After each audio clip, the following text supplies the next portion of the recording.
Hey there, all you fantastic people. I hope your day has been absolutely wonderful. We're back with another thrilling episode of What If Naruto Became the Bodyguard of Azula.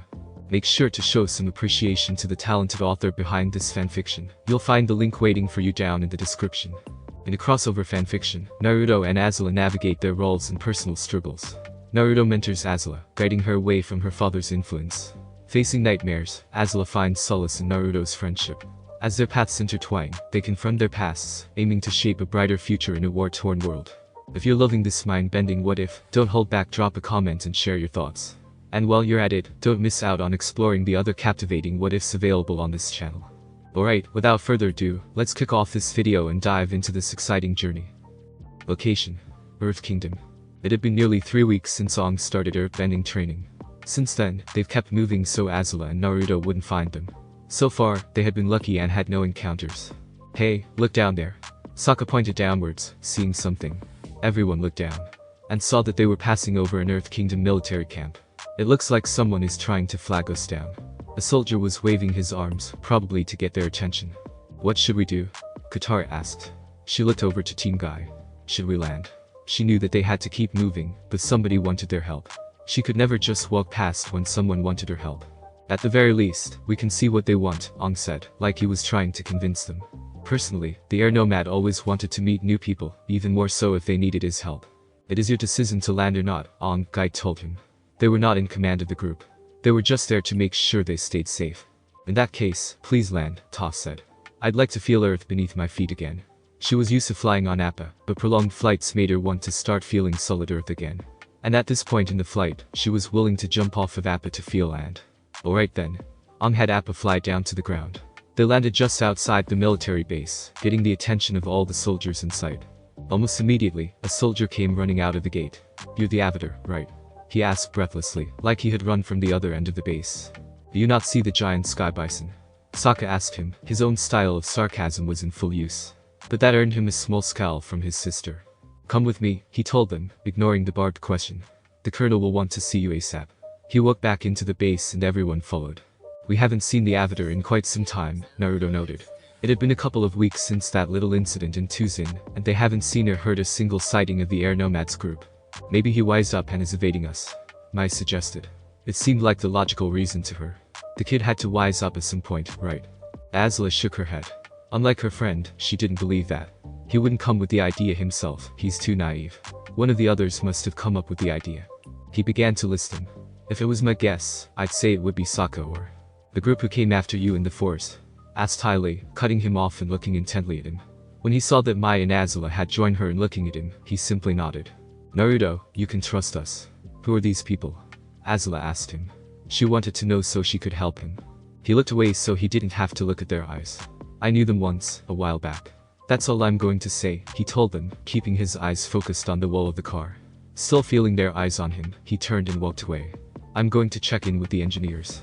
As she watched him disappear, she was reminded of the last time that happened. Flashback. The boat was docked in the harbor, and everyone disembarked. Zuko noticed that both Iroh and Naruto were heading in a different direction. Uncle, aren't you coming with us? He asked. He thought they were all heading to the royal palace. Iroh shook his head. No, Naruto and I must go somewhere.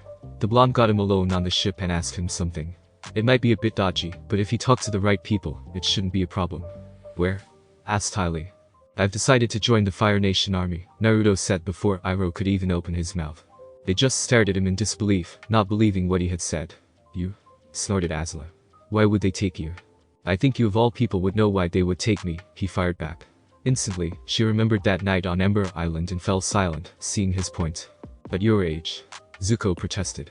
The army won't take you, and besides, why waste your childhood on becoming a soldier so early? They had rules about that stuff. I think they'll be able to make an exception this time, Iroh said. He would help him join. It was the least he could do for the blonde. After all, he saved his niece and nephew. Naruto walked over to where Zuko and Azula stood. For what it's worth, it was fun being with you guys on Ember Island. He gave them a hug, surprising them both. Before they could even protest or, in Azula's case, demanded why he did that, he and Iroh left. Hey, Fox. He called out as they walked away. What do you want, kid? The Kyuubi replied, bored. He had been bored since they had left Ember Island, and was about to take it out on his Jinchuriki. There's only so many naps you can take. Do you know anything about the shinobi arts? Do you not know how long I've been around? He asked, completely offended by the blonde's words. No, because the last time I asked how old you were, you got all huffy and acted like an old woman. No, I didn't. But to answer your question, yes, I do know about the shinobi arts. I know a lot about the shinobi arts. Why? I want you to teach me to be a better shinobi. I'm going into a war and I need to be the best. Kami, I need to better than the best. If he wasn't, there was a good chance he would die. And if he went, so did the fox. The Biju thought it over and immediately came to the same conclusion. Alright, then I'll teach you what I know. I just have one thing to mention. What's that? For some reason, he had an immense sense of dread. And even though he couldn't see it, he knew that the damn fox had a very evil grin on his face.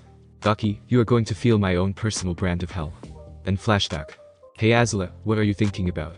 Ty Lee asked, noticing that her friend was staring into space. She had never seen her do something like that before. She came back to reality when she heard the acrobat's voice. Nothing, she said. Before either of her friends could speak, Naruto came back into the car. We may have a problem, he announced, sounding slightly worried. Greetings, young avatar, the colonel in charge of the base said. I am Colonel King. The man was sitting at his desk, which looked like was overflowing with papers. Hello, Ong replied as they walked into the colonel's office, a room that was big enough for a desk and several people able to stand before it. What do you need my help with? Ah, straight to the point, he said, standing up from his desk. Tell me, Avatar, what do you know of the Fire Nation colonies? He walked over to a nearby map hanging on the wall. Not much, the air nomad answered, a little embarrassed. It was funny. Half of the reason he was trying to stop the Fire Lord was because the colonies do not belong in the Earth Kingdom, but he didn't really know about them. The colonel looked briefly irritated, but it passed. There are 3 colonies that are the lifeline of the Fire Nation here in the Earth Kingdom. They are Yudao, Akawin and Kaozen. He pointed out the locations of the colonies on the map for them to see. Yudao is the manufacturer and Akawin is the harbor. But Kaozen is arguably their most vital one. Why? Katara asked him. I was the one who answered her question. It's where most of their resources come from, isn't it? He asked the colonel. King nodded. Yes. Kaozen sits on top on what seems to be an almost endless amount of metal ore, he told them. They mine the ore and send it to Yudao who, once they're done with it, sends it to Akawin, so that it reaches the Fire Nation. For quite some time now, the Earth Kingdom army has been trying to disrupt the trade routes between the 3 colonies, but has had little success. I believe we should go directly to the source. What do you mean? Neji asked him. I intend to go to Kaozen and convince the Fire Nation colonists to leave. After which, Kaozen will be held by the Earth Kingdom, and the Fire Nation will lose an important colony. I believe with your help, Avatar, we can take over the colony much more smoothly, he explained. Sokka didn't know why, but for some reason, what the colonel said sounded off to him. Alright, I'll help, Ong said without hesitation, a big smile on his face. If the colonists left peacefully, he would gladly help. Excuse us, Sokka said to the colonel before looking at his friend. Ong, can we have a moment in private, please? The air nomad nodded. The 2 of them, as well as the rest of the group, left the colonel's office. As they walked down the hall, the tribesman saw an empty room. He quickly entered it and everyone else followed. What's up, Sokka? Ong asked him once they were in the room and the door was closed. I think we should move on, he began immediately. Something doesn't feel right about what the colonel said. By the spears, Sokka, stop being so paranoid, Katara told her brother, her voice full of exasperation. She was beginning to get annoyed whenever he got like this. He usually would be wrong anyways. So why would he bother? There is nothing wrong with the colonel. Yeah, we're just going to help him remove the colonists. That's all, Ong agreed with a smile. It'll be completely peaceful. Come on, we have to tell him that we'll help. He left the room and the others followed, leaving Sokka and Akela alone. This is going to come back and bite us in the rear. I just know it, the tribesman told the wolf, who seemed to nod in agreement. What's the problem? Mai asked, acting like she wasn't concerned. The thing sounded like it was running fine to her. According to what the engineers told me, the wheels and the tracks are getting rusty, and they don't have enough of the oil needed to clean them.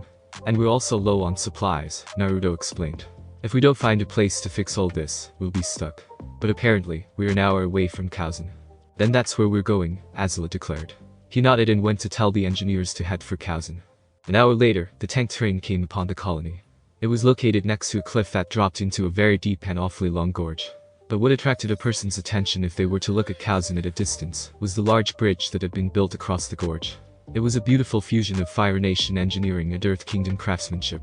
You'll have to excuse me, Azula, Naruto said as they walked into the colony, leaving the tank train outside the walls.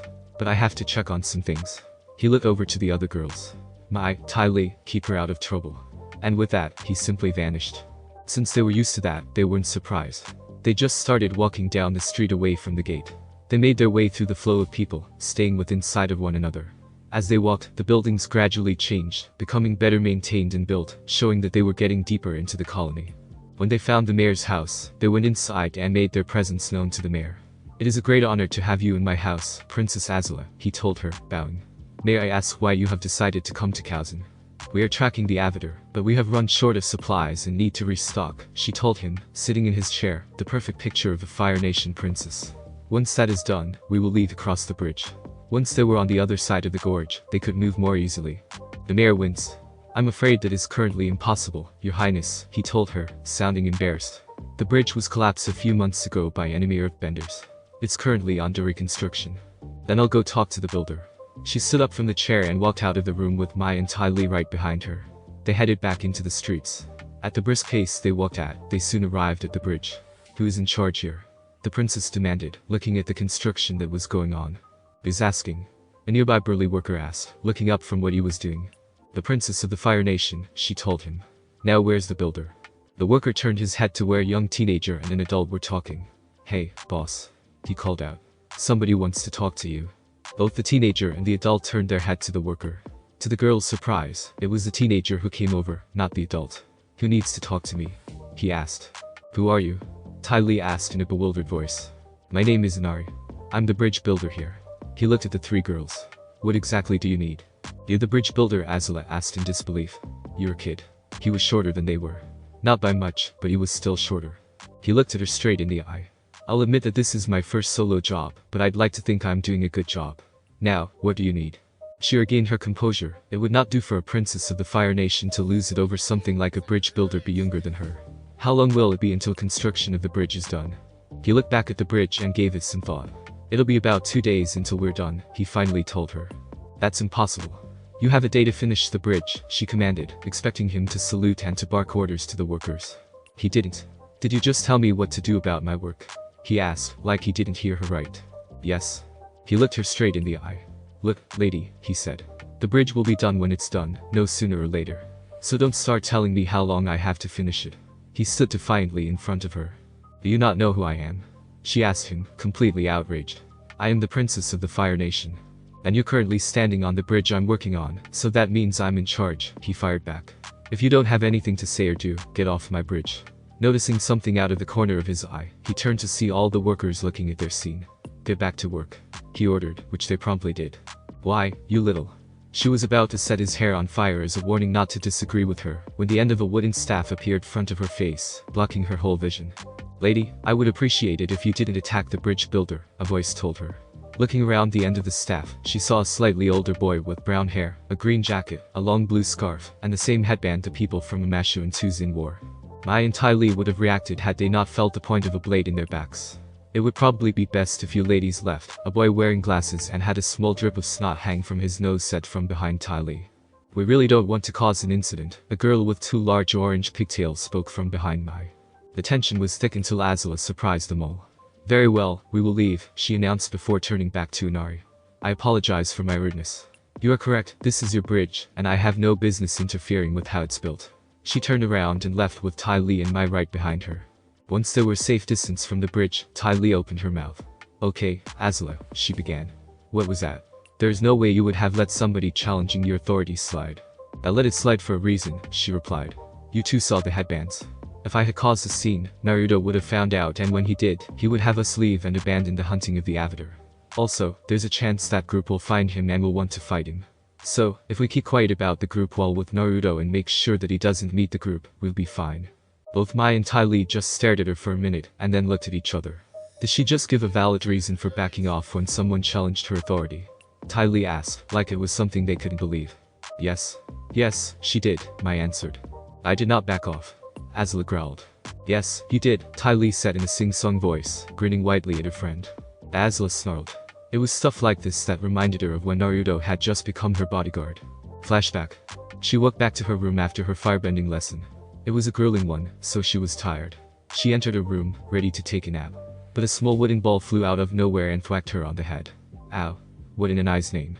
She yelped as another ball hit her on the head. "Who's throwing those?" She received no answer, only another ball hitting her in the head.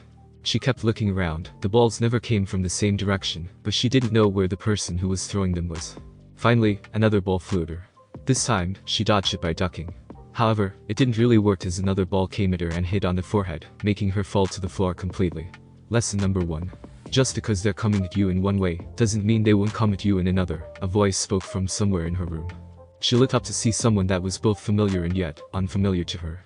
"Naruto, you," she growled. "What are you doing?" She tried to discreetly look for him, but she couldn't see him. "Trying to teach you a lesson," he replied. "I don't know if it's working or not yet." "Why are you here?"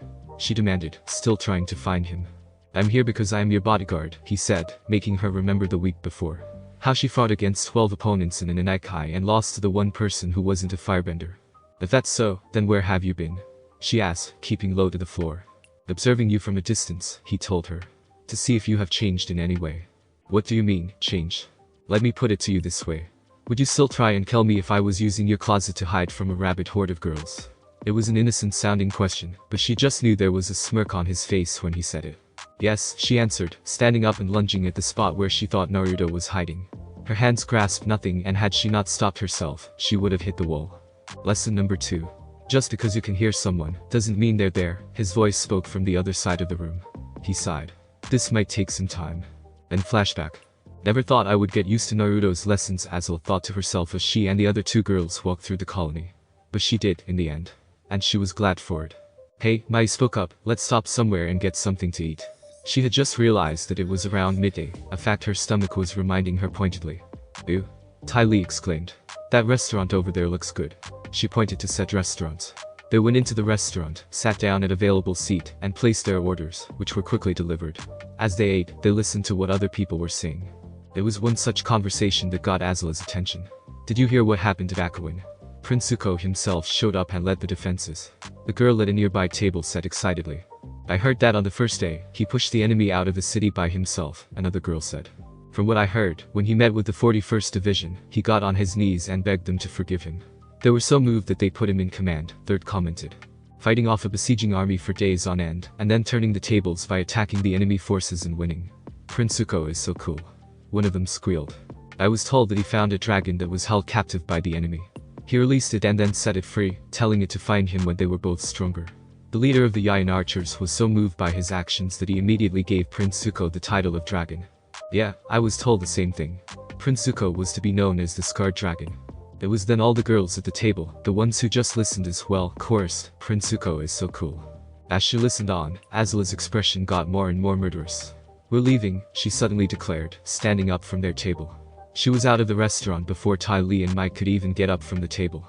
She walked away with an angry pace until she felt a hand on her shoulder. Whipping her head around to demand who touched her, she found it was Naruto. "Azula, what's the matter?" he asked her, concerned. When she was this mad, it was best to find out why fast. "She's upset because she heard people talking positively about Zuko," Mike told him as she and Ty Lee caught up with the two.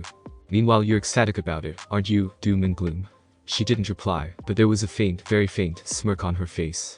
She might not have been ecstatic, but she was pleased. "Why are they talking about him like he's a hero? He's a traitor to the Fire Nation. Why does he get the title of dragon?" Azula demanded, annoyed and irritated. If anyone should have gotten the title of dragon, it should have been her father. Because when he goes to fight the dragon, the only way he'll come back alive is if he defeats the dragon. "That's the kind of drive Zuko has," Naruto stated. "He might be in exile, but that was exactly the kind of drive the Prince of the Fire Nation had." "Azula, why do you dislike listening to what happened at Akuin? Is it because of the fact Zuko might not have been as useless as you thought?" That was the truth, but she wasn't willing to admit it. "It's not important anymore," she said, brushing it off with a shrug. "By the way, Naruto, I want you to stay away from the bridge and the mayor's house," she told him, changing the subject before anyone could argue the fact. He was confused by those words. "Why?" "I think some of the servants at the mayor's house and the workers at the bridge are fangirls of yours." She lied with a straight face. "So if they see you," she left it hanging. He quickly got what she was talking about. "We might potentially have another great chase on our hands, which could possibly level the colony and or destroy the bridge they're rebuilding." She nodded in acknowledgement. Suddenly, Naruto spotted what appeared to be one of the hawks that were normally used by Fire Nation officers. When it landed close to his arm, Naruto grabbed its message. After reading its contents, he exhaled and turned to Azula and her friends. "I'll keep an eye on you three after I am finished with something important." Azula glared at him again. "What?" "I'm not going after the group that is accompanying the Avatar. If anything, Kauzen is getting additional help. Additional help? Mai asked curiously. Azula nodded in agreement. What kind of help, exactly? The Earthbenders are not going to attack an incomplete bridge at any moment. Let's just say that Kauzen is going to receive some unpleasant visitors. Plus, I have a meeting with Governor Shun as well. Azula and her friends nodded in agreement. Let the mayor know that he is also invited to the meeting with the governor as well. Will do, Naruto. As Naruto stepped into a nearby alley and was lost to their sight, Ty Lee leaned in close to Azula's ear. That was a nice lie you came up with, Azula, she whispered. It wasn't exactly a lie. Azula whispered back. Naruto watched them walk down the street against the ledge of a house. Are you going to tell them why you up at night when the messenger Hulk arrived? The Kyuubi asked him as they disappeared. Or why you were up the next night as well? No, I won't, he told the fox as he moved to keep track of them. It's not their concern. Kit, you need to talk to someone about it. It's not healthy to keep it bottled up like this. I talk to you, don't I? He retorted. Besides, compared to me, Azula's issues are much more imposing. Funny. To me, both of your issues are on par with each other, the fox remarked dryly. The dedication of his Jinchuriki would have been touching if it was a different time. But it wasn't, and therefore, his dedication wasn't touching. Enough, what has happened, happened. There's nothing I can do to change it. But what if you could? The Kyuubi wondered aloud. What if you could change what had happened? Would you do it? Would you leave Azula to go save him? Why are you asking me these questions, Kyuubi? I asked them because we share the same pain. Despite the fact that we didn't really like each other, the Akatsuki took my brother from us. When you say us, do you the Biju or the Jinchuriki? Both, the fox told him solemnly. He stopped talking to the fox and focused on watching Azula. He didn't want to talk about or remember the nightmare that he dreamt. He didn't want to remember how he watched as the Akatsuki had captured and killed Gaara by extracting Shikaku from him.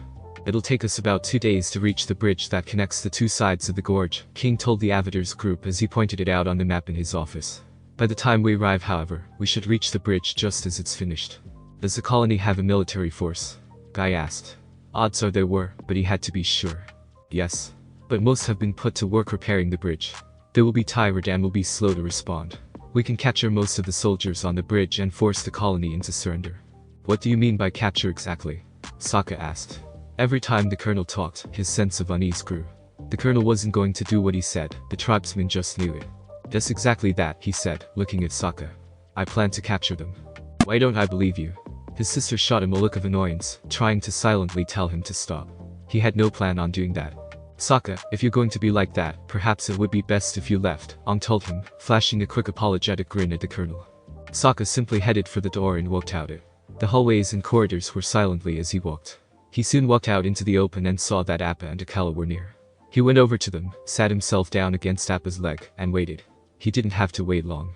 What is you acting so unyouthful, Sokka? Lee asked him as the Konoha shinobi and everyone else arrived. I don't trust that guy, he replied, looking up at them all. He rubs me the wrong way. Sokka, will you let it rest? Katara asked. She was very annoyed with how he was acting. The colonel is not a bad guy. He's loyal to the Earth Kingdom and his troops love him. Guys, Aang said, trying to make sure things didn't escalate between the siblings. Let's just leave Sokka alone for now. If we give him some time to calm down, maybe he and the colonel will be able to get along. He believed. Really, he did. He just thought that Sokka needed some more time to get used to King. The others in the group nodded in agreement and left Sokka alone. Aang was the last one to leave, and he was the only who heard what Sokka said to Akela. I'm not the one making the mistake here. The sun had yet risen, but there was still light enough in the sky for Azula to stand in front of a training dummy in the mayor's backyard. Normally, when she could, she would rise with the sun and practice her firebending. But this time, she wanted to practice something different. She could still remember the first time she tried it. Or rather, the first time Naruto made her try it. Flashback. What exactly are we doing in the training yards at 3 in the morning? She demanded. Even though it wasn't winter, she still felt cold. She just wanted to go back and sleep a little longer, but Naruto deprived her of that when he had all but dragged her out of the bed. Lesson number 3, the blonde answered cryptically. What in an eye's name is lesson number 3? She was long past beginning to hate his lessons. She hated them with a passionate hatred that would have made her father proud. Just because you're good at one form of combat, doesn't mean you shouldn't try another, he told her. Your firebending is good, but you're a little weak when it comes to close combat. At that point, he pulled out 2 sheathed military daggers out of a nearby chest. Therefore, you will learn how to use daggers in close combat to make up for this weakness. She scoffed. What he suggested was completely ridiculous. I don't need to learn how to use these daggers, my firebending is all I need, she told him defiantly. Didn't you say the same thing before I pinned you to a tree? He asked with a straight face, making her remember that one day on Ember Island. Besides, you're not leaving this yard until I'm satisfied. And what's stopping me from leaving? She was sure she could take him in a fight. And if not, she was a good runner. The fact that the cooks will not serve you breakfast until I approve it. I won't stop you from leaving, but you'll just be hungry. Snarling at him for the prospect of the loss of food, she yanked the 2 daggers out of his hands. Alright, fine, she muttered. She drew the daggers and held them in her hands, their handles feeling awkward and heavy. You're holding them wrong. Do you want to be a eunuch? She growled. She really didn't need his attitude at that moment and would follow through with her promise. He snorted in derision and crossed his arms. Please, you couldn't even touch me with those. Then flashback. She hated it at first, and she hated him for making her do it. But she eventually got used to it. She wasn't a master at it, but she could hold her own with the daggers. She held the daggers low in front of her and attacked the training dummy. Once she was done, she looked at where she had stabbed, sliced and nicked the dummy. I'm rusty, she noted. Due to the fact she was chasing the avatar and her father had been keeping a closer eye on her, she didn't really have time to practice. She practiced the motions again and again until she was satisfied. She put the daggers away and noticed the sun was rising. She closed her eyes and began to breathe. Slowly she breathed in and out as the sun rose slowly on the horizon. Once she felt ready, she began to practice her firebending. She started slowly, then began to get faster and faster, until both the fire and she seemed to be 2 parts of an intricate dance. Finally, she finished the practice by again controlling her breathing. Once she was done, she walked back into the mayor's house. As she made her way to her room, she passed an open door and saw something that caught her eye. Standing on a rack against the wall, stood a sword. But it was no ordinary sword. She knew a few swords that were as tall as a man, but they didn't have cutouts in them. This sword had 2 of them. One was a full circle near the tip of the blade, and the other was a semicircle near the handle. Handle from the handle by a strap was a mask with a red wavy design on the bottom and a symbol on the top. She walked into the room to examine the 2 things closer. May I ask what exactly you're doing in my room? A voice to her side said. If it hadn't been for her training in firebending and by Naruto, she would have leapt in surprise. She turned around and saw that it was Inari, dressed for the day. I'm sorry, she apologized as she tried to think of an excuse. My brother is a swordsman, so your sword caught my eye. I've never seen anything like it before. Most people on this side of the world haven't either, he told her as he walked up to the sword. She stepped out of the way and watched as he took the mask off the handle and laid it on the bed. Then she watched as he took the sword off the rack and held it. He held it for what seemed like a long time. In the end, he put it back on the rack and then hung the mask from the handle. Even though he wasn't breathing hard, she could see that he was sweating. Is it heavy? She asked. It's taken me 3 years just to hold the thing without dropping it, he answered, wiping the sweat off. Is it a family heirloom? No, he touched the blade gently, like he was remembering a memory. It's more of a memento. Who did it belong to then? There must have been a reason for him to keep it if it wasn't an heirloom. A demon who died to defend my home. She would have asked more questions, but the 3 children from yesterday as well, as a man with dark shades, a green jacket of sorts, and a bandana with the same leaf symbol the kids had on their headbands, appeared at the door. Hey Inari, the blue-scarfed one spoke up, only to trail off when he saw Azula. You're that lady from yesterday. He pointed at her with an accusing finger. My name is Azula, she told him with a little annoyance. Who are you? Huh? He grew confused before realizing what she meant. Oh right, we never told your names. Well, my name is Konoha. This is Yuden. He pointed to the other boy who had the glasses. This is Mogi. He pointed to the girl with the orange pigtails. And this is our teacher, Ibisu. He pointed to the adult. Good morning ma'am, Ibisu said to Azula. I'm sorry, but we must go now. Don't let me stop you. As they left, she went back to her room. She took use of the nearby tub of water to wash and clean herself. She took some time as a bath was one of the few pleasures she let herself indulge in. Once she was done, she got out and changed into fresh clothing. That was when she heard a knock on the door. Who is it? She asked. The door opened and Tai Li and Mai came in. Hey Azula, chirped Tai Li, who sounded both happy and excited. What are you planning to do today? I figured I'd get breakfast and then do some more practice. I need to work on my dagger techniques, I'm rusty, she told the acrobat. Being rusty was not something she would allow herself to be. You can work on those later, her friend insisted. Don't you realize what we have right now? We have a day off. Mai sighed at her antics. Tai Li, we're not in school anymore. When they had been, she would start getting excited when the teachers said that they could have a day off. A day off is a day off, she replied stubbornly. Besides, I know the perfect thing to do today. What's that? Despite asking that question, the knife wielder already knew the answer. We can go shopping. The room was silent for a few minutes until Azula broke the silence. I'm getting food first, she said before walking out the door. If they were going shopping with Tai Li, it was best to put some food in her belly. Don't forget that we are invited for dinner with Governor Shun. Why? Tai Li asked. because it is rare for Governor Shun to meet some important people from the homeland. Plus, I'm sure that he will explain to us as to why he requested extra help guarding the bridge. Both Mai and Ty Lee grimaced before nodding reluctantly as they moved on. Is everyone on? Ong asked from where he sat on Appa's head, the dawn breaking all around them. The colonel's forces were getting ready to move and they had to as well. Everyone except Sokka and a Kalak guy told him from the saddle. Where are they? It wasn't like them to not be around when it was time to go. He said that he was going to march with the soldiers. He said he was going to practice for when we didn't have Appa, Neji answered. That's ridiculous. When would we not have Appa? Katara asked. The Sky Bison was always there, alongside Ong. I asked him the same question. He told me that it's better to be safe than sorry. He shrugged his shoulders. It's a good reasoning. It was never a bad idea to improve yourself, and the tribesman was doing just that. If he wants to walk, let him. It's his choice. Ong told them. Appa, yip, he told his Sky Bison.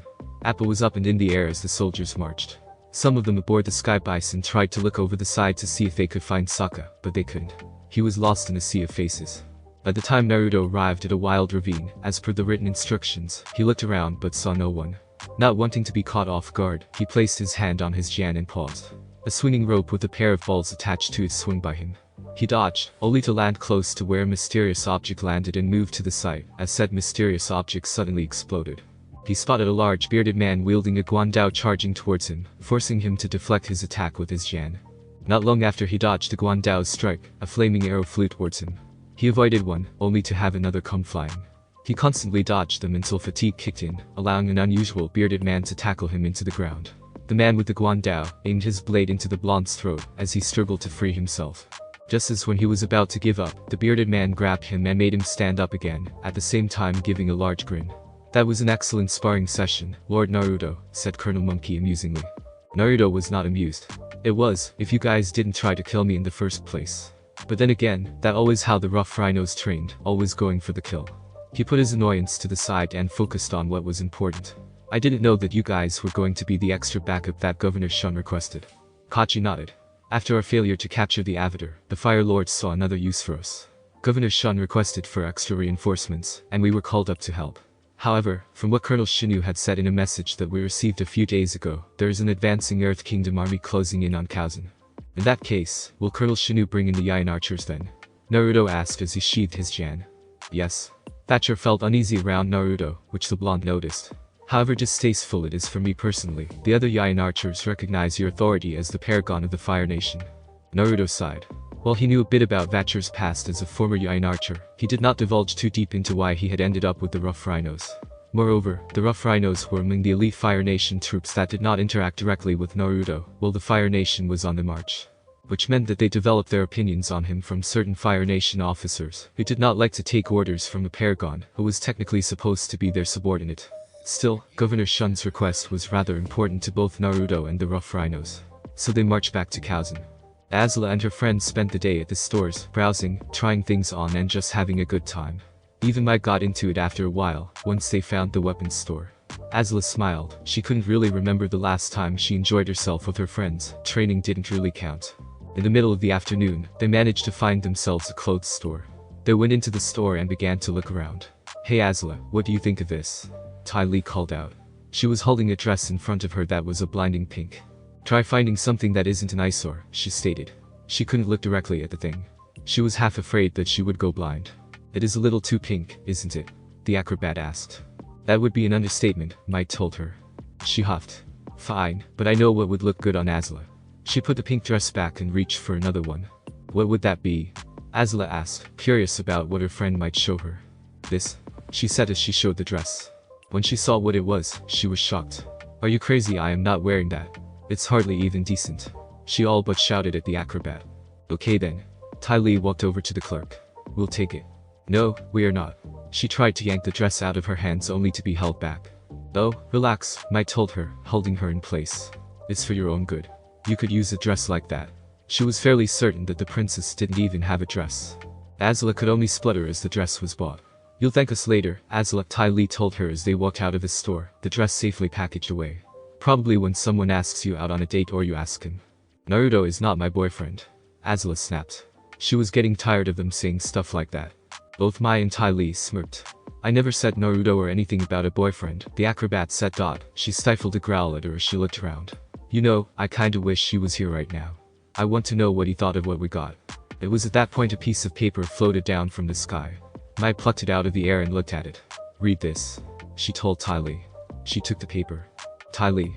If I was actually with you three right now, the only way I would actually enter a store of my own violation was if your lives were at stake. Naruto. Well, that's a little rude, she huffed. He makes it sound like we're going to torture him. Another piece of paper floated down from the sky. She grabbed it and looked at it. Asking me of what I think of this shirt or these pants as you pose with them on, trying to get my honest opinion on some piece of lingerie or swimsuit, calling me a pervert if I accidentally ogle you. Do I need to go on? Naruto. He has you pegged, Mai told Ty Lee. What I want to know is how he's doing that, Azula said. A third piece came floating down, this time in front of her. She grabbed it and read it. Lesson number 4, Azula, lesson number 4.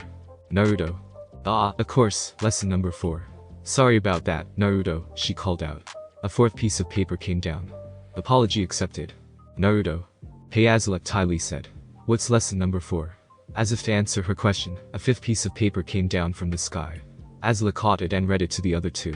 If you have to show people something, don't tell them how you did it. Naruto. Well, I still wish he'd come out and join us, Ty Lee said with a pout. Do you not remember the last time he walked into a clothes store with us? Mai asked her. The three of them shuddered at the memory. He had picked out a shirt and gone to the back to try it on. But soon afterwards, a horde of his fangirls had showed and besieged his dressing room, trapping him in there. It took us 6 hours to get him out of there, Azula said. They had tried to get through to him, but they had kept getting pushed back, despite how much she wanted to. The princess couldn't use her firebending on them. It would have made an even bigger panic. But you have to admit, it was funny, Ty Lee replied with a small giggle. Just thinking about how the blonde had been trapped in that dressing room tempted her to laugh. It always surprises me how tolerant he is with the fangirls, even with the great chase, and the countless other times they've gone after him, Mai told them. Despite all that has happened to him when they came for him, he was still polite to them, when they were in small numbers. Azula grew somber. He's not always so tolerant. You guys know what happened to Shizzy as well as I do. They nodded gravely. What had happened to Shizzy reminded them that Naruto wasn't just a nice if yet mischievous guy. He could be a dangerous person. They were silent for a minute. Let's go. We need to meet with the mayor before going to Governor Shun's mansion for dinner, she finally said. They nodded in agreement. Appa had flown all day, keeping in sight of Colonel King's army. When night had fallen and the army had made camp, they landed away from them to make their own camp. Once they had finished, they all sat around the fire, just relaxing and eating dinner. Sokka and Akela are coming back, Toph suddenly announced, getting everyone's attention. Sure enough, Sokka and Akela arrived. Hey guys, he greeted as he sat down, taking a bowl from Qatar. So, Sokka, how is marching with the troops? Neji asked him. Tiring, he answered, looking up from his bowl. After a while, you can't feel your feet. But at that point, your brain is on autopilot, so you just keep walking. His feet were coming back to normal, but he was being careful with them. It is still very youthful of you to have marched throughout the entire day. Lee told him with the utmost conviction. Indeed. Guy chimed in. It proves that you are still in the springtime of your youth. If you say so, I just feel tired. His attention went back to the bowl in his hands and began to eat. They all stared at him for a moment, waiting to see if he would say anything else. So, did you talk to any of the soldiers? Tenten finally asked him, breaking the silence. He looked up. Why are you asking? I'm just curious. Why else would he forego riding on Appa for the day? Even she could admit that it was slightly better and faster than running all day. Katara saw where the Kunoichi was going with this, and immediately scowled at her brother. Sokka, did you ask the soldiers about Colonel King? She demanded, cutting off Tenten's incoming question. Yeah, I did, her brother said, like nothing was wrong about what he had said or done. But her scowl deepened at his words. What did you ask them? Aang asked, trying to ensure that a fight didn't break out. Just basic ones. What they thought of the colonel, is he a good leader, that kind of stuff. He had asked those questions to a lot of soldiers, which had taken up the entire day. And what did they say? That he was probably the best leader they ever had, he was a good tactician, and he cares about them. There, do you see that the colonel is a good man? He knew that to be true, he saw when they had first met the colonel and talked to him. Sokka shook his head. It seemed like they were too energetic to talk and defend the colonel. He would have thought that there would be a few who disagreed with King. But all of his men loved him fiercely. He just knew that there was something wrong. For law's sake, Sokka, give it a rest. Katara snapped. There is nothing wrong with the colonel. He's a good man who just wants the Fire Nation out of the Earth Kingdom. Why couldn't her brother see that? Did you know that he captured some of the colonists from Kaozen? He asked. There were 2 colonists who were hunting with their sons. Yes, King told us that when we landed, Aang told him. He said that when we arrived at the colony, he will release them after he convinces the other colonists to leave. The airbender knew that the colonel would keep to his word. Right, after he convinces them to leave, the tribesman muttered. For some reason, whenever King used the word convince, he didn't mean what the others thought he meant. Unfortunately, his sister heard his mutter and decided to put her foot down. Sokka, if you keep this up, I will have Appa take you back to the South Pole.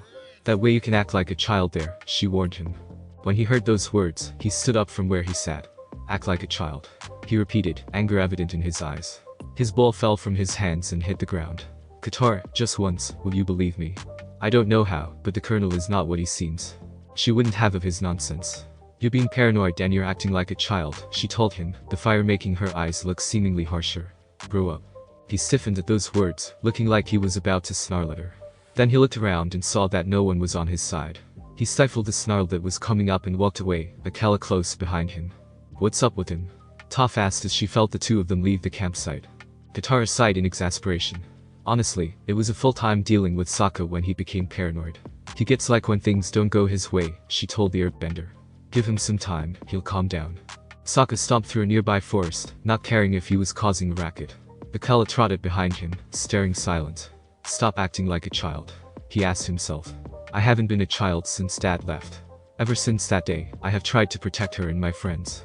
But does she thank me? No. She just ignores me whenever I have a bad feeling. He punched a tree. Arg, there are some days when I just want to slap my sister.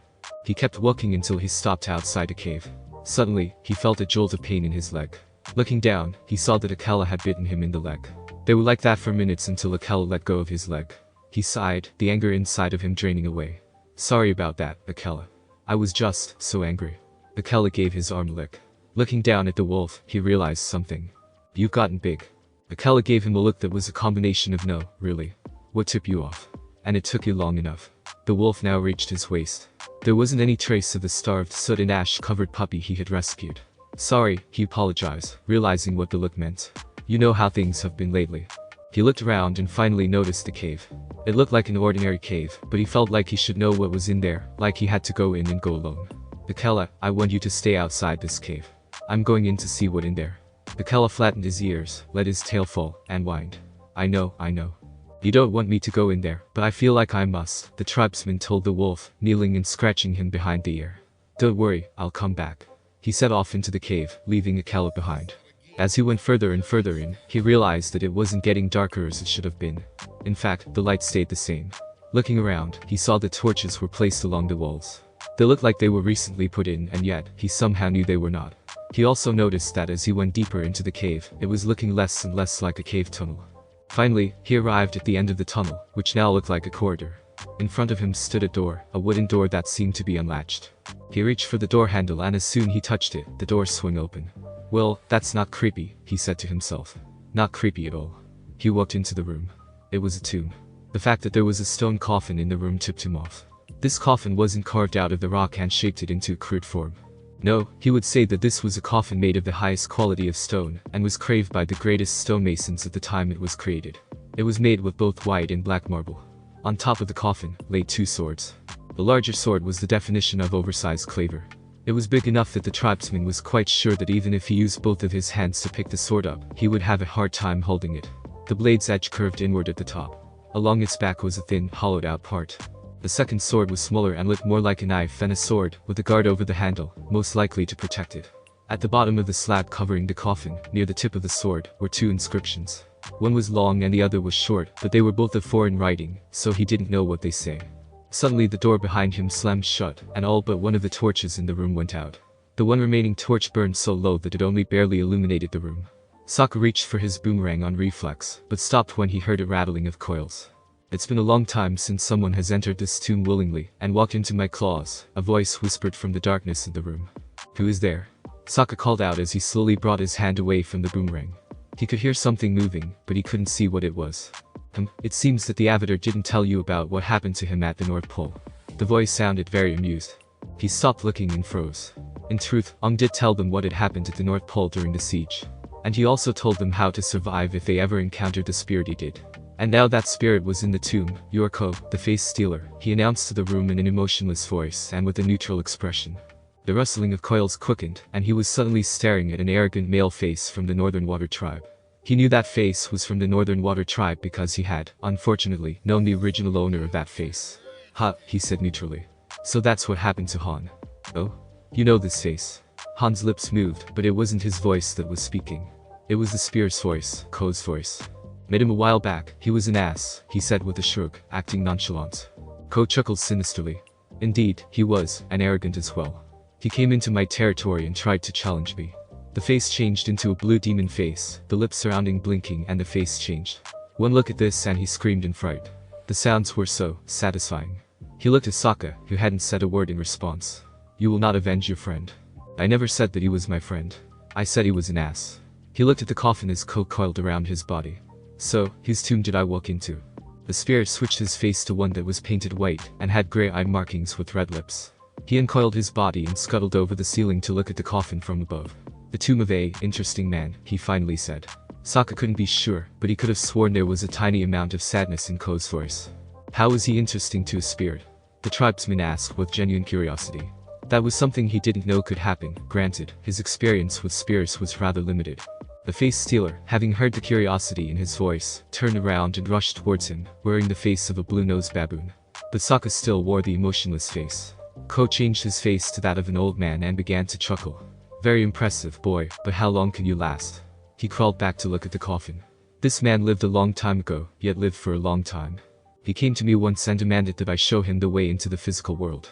I refused and he drew his blade. I found out two things that day. His blade could hurt spirits, and that I could not take his face. So did you kill him? The face changed again, this time into a brutal-looking man. On the contrary, I showed him how to enter the physical world. The face turned back into the white mask. And for many years afterwards, he would come visit either when he wanted a fighter to talk. It seemed that he could walk either world with ease. Why would he talk to you? Why would anyone want to meet the face stealer more than once? He certainly didn't want to. Once was enough. I had asked him that myself once. He told me that it's better to trust an enemy that you know than an ally you don't. When it came time for his death, he called me here to the physical world and asked me to watch over his tomb from that day on. He trusted me to keep away and terrify those who would try to discredit his tomb. As Ko, his voice sounded sad. It almost sounded like he missed the person who was entombed. And do you know what that makes you? He asked as he turned to face Sokka, once again wearing Han's face. That would make you a desecrator. Your face will soon belong to me. But I didn't desecrate anything, the tribesman objected. And you can't take a face that doesn't show emotion. The face changed again, this time into an owl. I have ways of making you express emotion, boy. I will enjoy making you scream. The spirit coiled up to launch himself at Sokka. If you're going to kill me, may I ask a question? He asked, catching the face stealer off guard. What would that be? He pointed to the inscriptions on the coffin. Do you know what those words mean? He wanted to know what they said. Yes, I do. But you don't need to worry about them now. The spirit lunged at the water tribe paragon when all the torches suddenly flared back to life, making Sokka cover his eyes and Ko to coil back with a hiss. Ko, a different voice, one Sokka knew well, spoke. Did you forget what I told you the last time you tried to take one of my paragon's faces? He opened his eyes and saw Sifu standing, or rather, floating, over a cowering Ko. Sifu? Squeaked Ko, wearing the face of a child. It was probably to make Sifu think he wasn't dangerous. We were just talking. That's all, I swear. Ko, if you're not gone in the next 5 seconds, Ko heard the warning in Sifu's voice. He hurled himself at the darkest corner in the room. Sokka didn't hear the sound of anything hitting the wall, so Ko must have fled back to the spirit world. There are days when I wonder why I let him exist, Sifu said, annoyed. He looked at the coffin. So, you found him. Who is he? Do you know him? Sokka asked him. It seemed like everyone knew the man in the coffin, everyone except him that. Not at first. You know I was the last teacher of the first paragons. The tribesman nodded. Well, he taught them before I did. When I first met them, they were carrying swords that felt like they came from the spirit world. Once they learned everything that I could teach them, I asked them where the swords had come from. They told me that they learned from a lost swordsman. I spent quite some time looking for that swordsman after that. He was difficult to track down. Ko said that he could move through either world easily, he commented. Which is probably why it was taking me so long to find him, he admitted. By the time I found him, the first paragons had already trained their successors and retired. And I found that he could do travel between the two worlds because he was essentially half dead. Sokka was confused by that. How can he be half dead? There was either alive or dead. There was no middle ground. Don't know, I thought it was better not to push it. I asked him what kind of sword the first paragons carried. He told me that they weren't just swords, they were zanpakutos. Zanpakuto, repeated the tribesman, trying the word out. It sounded foreign, but also like there was more to it than just a word. Yes. He said that a person creates his Zanpakuto from their own soul. Where he came from, it was a weapon used by the dead. Then how could the first paragons create their own Zanpakuto if they were alive? That was a contradiction if he ever heard one. I asked him the same thing. He said that his Zanpakuto can be created from a living person's soul, but they would have to anchor it. The creator would have to use their own blood to help create it. But they had to be careful. Too little, and the Zanpakuto wouldn't be created. Too much, and the person would die. It was a risky process, and the swordsman only did it with 5 people, 4 of which were the first paragons. Who was the 5th? He doubted he would know the 5th person. He barely knew who the first paragons were. Someone he taught long before the first paragons came to him. The spirit chuckled as he remembered the man. He was an interesting man.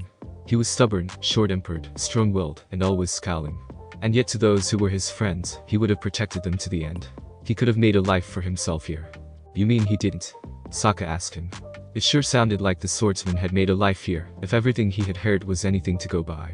He was not of this world and kept trying to find a way back to his own.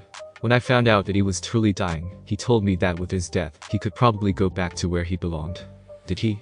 I haven't seen him in the spirit world, and it's been a long time since he died, he said. It almost looked like he shrugged his shoulders.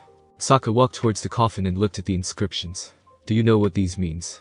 He asked the spirit as it floated behind him. Sifu shook his head. He never tried to teach his language and writing to anyone. He reached out and touched the first inscription, feeling the carved figures beneath his fingers. When they brushed up against the larger blade, he felt a brief pain in his head and drew back his hand.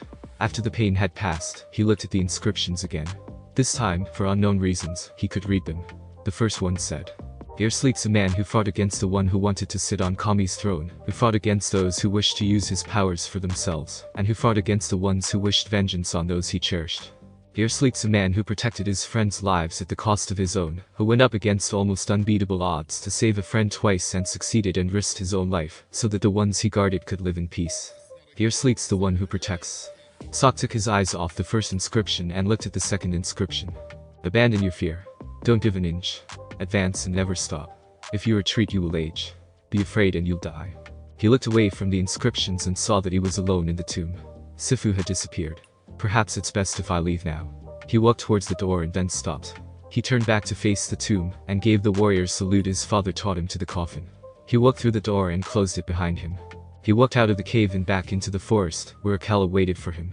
The wolf rose from where he laid and walked over to Sokka and woofed once. The tribesman interpreted it as, "You took your sweet time." "Akela, you wouldn't have believed what I told about what happened in that cave," he told the wolf. "Let's get back to the others. I can almost guarantee that they'll be asleep." Akela gave him a look that seemed to say, "What do you mean, almost?" He just smiled and walked back into the forest. The wolf followed him. When Azula and her friends had arrived with the mayor at the governor's mansion, they were surprised at how simplistic it looked. While Mai's family lived in a confiscated mansion back in Imashu, theirs were more elaborate to signify their heritage. Governor Shun's mansion, on the other hand, did not match the same elaborate decorations as any other home owned by any Fire Nation noble family. Rather, it looked dreary, almost foreboding. Upon arriving at the dining table, the governor saluted Azula, prompting her and her group to do the same. A few minutes later, Naruto appeared by himself, without the guards who brought him back here. Azula could not help but feel intimidated by Governor Shun's presence. To her, it felt like she was staring at a long-lost relative of her father, with his cold stare and emotionless facial expression. At the same time, Governor Shun was also unusual in that he kept no beard or goatee. The most important feature that Azula noticed in the governor was his choice of a weapon. Instead of the usual Jan, Governor Shun preferred the Liaidao as his weapon of choice. "Good evening, Princess Azula. I assume that you and your group had arrived safely in Kaozen yesterday," Governor Shun spoke first. When Azula simply nodded, the governor did the same. "Sorry for the incomplete state of the bridge. Recently, the Earthbenders have tried to destroy it, but our troops barely managed to hold them off. When I received word from Colonel Monkey about the advancing Earth Kingdom army, I understood why they did not come right away." Lord Naruto thought of an idea as to how to cripple their fighting ability. Azula did not scowl, to anyone's surprise. She kept a calm posture throughout the conversation, as the servants began to deliver their meals to them. "Hearing about Lord Naruto's exploits on the battlefield, I can understand why your father, the Fire Lord, chose him to be your bodyguard. However, most of the officers complain about him a lot." Governor Shun looked at Naruto. "Like why you weren't promoted to an officer's rank in the first place." Naruto sighed. "I'm already a bodyguard to Azula, and a paragon to boot. It doesn't matter. A paragon is technically an officer in all but name, but I would prefer to see you command troops as an actual officer. You've made too many enemies within our nation, Governor Shun reprimanded him. My father has made it clear that unless Lord Naruto here, Azula turns to Naruto, who wins, starts obeying his commands and gives him the respect he deserves, he will not be granted an officer's rank. Having someone who does not have a rank act as my bodyguard could be beneficial to my father, as he can simply reassign him elsewhere, without fear of repercussions. Naruto glared back at Azula. As I said in Amashu, the day I start to respect your father is when he starts to actually get off his butt and fight on the battlefield. Before Azula could protest, Naruto held up his hand. Even former General Iroh himself, Prince Zuko, and yourself are out fighting the war and hunting the Avatar at the same time. I'm starting to understand why you have a low opinion on your own liege lord, Lord Naruto. Governor Shun passed him a kettle full of tea, which he poured into their cups. All the same, at the very least, for the princess's sake, try to show some respect to her father and your liege lord. Naruto sighed in resignation. Fine, I will. He said here just to keep the peace. That's better. In any case, how goes the bridge? Governor Shun turned to the visitor who arrived at the dining table. Inari bent the knee to the governor, as a sign of respect. The bridge is complete, my lord, Inari told Governor Shun. I simply did my job, nothing more and nothing less. Governor Shun nodded in approval. He gave Naruto a silent gesture for him to leave. As the blonde left, Azula got up and followed, but not before excusing herself to meet him in his small room. You don't look happy at all, Azula commented dryly. As if you've realized that to become an officer, you just have to give my father some respect. Azula, I only did that just so I wouldn't have the likes of that idiot lieutenant back and you Dao get upset at me. Besides, there's a reason why Colonel Monkey isn't here right now. He looked at the assortment of weapons inside the room. To his astonishment, there was a small crossbow that hung over the wall, while another bow, this time like the ones used by the Yain archers, also hung at a different area of the wall. Just as Naruto and Azula were about to leave the small room, Governor Shun entered. Governor Shun, I did not know you were a connoisseur for such exotic weapons, he said respectfully. These weapons were like the ones taken from the Earth Kingdom soldiers, the governor replied. However, the repeating crossbows like the ones I've kept from my collection, have been kept by various former Earth Kingdom soldiers who defected to the Fire Nation. He walked over and touched the weapon briefly. They mainly use them to help keep the peace between the colonies, and help us gather intel. He pulled his hand back and faced Naruto. So, I take it that you have a plan to defeat the incoming Earth Kingdom army. I do, but right now, I can only share this with you and Princess Azula. Azula nodded and allowed Naruto to continue. Colonel Monkey has mentioned that Colonel Shinu will also take part in the upcoming battle with the Yain archers, and I have full confidence in his ability to lead them. It will still not be enough. There are approximately 9,000 Earth Kingdom soldiers bearing down on us, and we only have a third of its strength, Governor Shun insisted. The governor is right, Naruto. How can you pull this off? Azula asked. Well, this is where my plan comes in. And with that, Naruto began to explain the details of the plan. So, how did a boy like yourself become a bridge builder? Mai asked Inari. They continued to eat their dinner while Tai Li moved beside him. You're a bit younger than us, to be honest. Yeah, what gives? Tai Li interjected. Inari chuckled.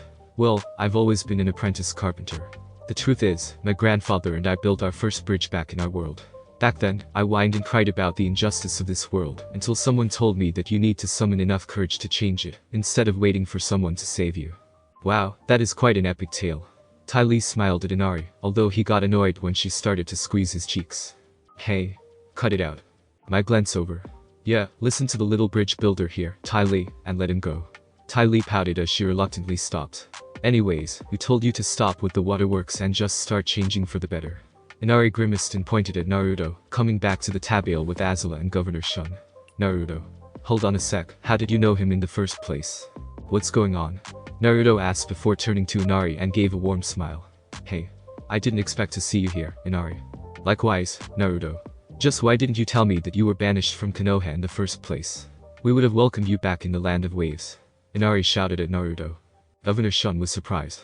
You know Lord Naruto? Yes, I knew him. Inari glared at Naruto. And he did not tell me what the hell is he doing here in the first place. Enough. Enough of this excitement for today. Azula told Inari sternly. I will ask Naruto another time about his connection to the people who are accompanying the Avatar, especially ones with the same headband as the ones we saw today. She froze, realizing her bodyguard was still in the room. Is it the ones from Tuzin? Or the one from Amashu? Naruto growled. But Governor Shun simply placed his hand on the blonde's back. Let us focus on defending this colony, and then worry about your hidden past after that. Governor Shun led them back to the dining table and resumed eating. Inari, isn't it? Inari turned to the governor. Yes, my lord. You've done Kaozen a great service. We shall open the bridge tomorrow if you will allow it, Governor Shun suggested. He also turned to Azula and smiled. I would suggest that you and your group plus Lord Naruto spend the night here. Tomorrow, we will test the new bridge for its endurance. And this is not a suggestion. Of course, Governor Shun. I still have a lot to talk about with you regarding strategies, Naruto agreed. The next morning, Azula and her group stood in front of the tank train, with Inari accompanying them. A few hours before sunrise, Governor Shun gave Naruto a secret order to leave the town, intending for him to join with either Colonel Monkey's rough rhinos or Colonel Shinu's Yain archers. Azula noticed his absence at the dining table during breakfast, indicating that a part of his plan had kicked off. Actually, there's one thing I would ask of both you and Master Inari, Azula said to them, while supervising the loading of the tank train. What is it, Your Highness? Governor Shun asked her. Since the bridge is done, we should leave right now. While she had enjoyed her brief vacation in Kazan, she had wasted enough time. She needed to get back on the trail. Inari looked at Azula. Are you taking that tank train with you? She nodded. Alright then, it'll give us the chance to judge how the bridge handles that kind of weight. Then it's settled. I will have the engineers move the tank train to the bridge, and we will meet you there. She walked out with Ty Lee and Mai right behind her. Azula? Asked Ty Lee. How are we going to get Naruto across the bridge if he's not with us? That was looking to be a problem, at least to the acrobat. I'm sure he'll figure out that we're leaving, and he'll find a way across without anyone noticing him, she lied with the utmost confidence. Not even Mai and Ty Lee were told of Naruto's plan, since he was paranoid enough to keep the details of it closer to just himself, the governor, and Azula herself. The tank train was lined up at the end of the bridge when Azula and her two friends arrived. They saw Konoha, Mogi, and Yuden, but noticed that someone else was absent. Where's your teacher? Mai asked them. Konoha shrugged.